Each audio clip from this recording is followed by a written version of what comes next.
Infertility treatments can cost thousands of dollars.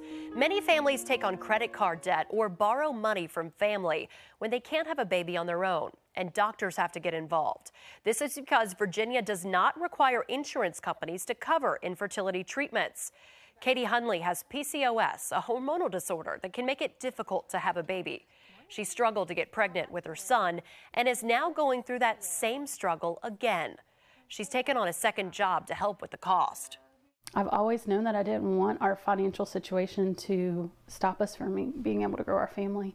That doesn't seem fair or right. Just keep on throwing money in, and eventually, you're sitting there trying to figure out bills and everything else, but you don't ever want to put money above having a kid, but you also have to plan for the future. This is a decision many couples face when they look at the cost of infertility. We follow Katie through her journey to have a second child tonight at 6.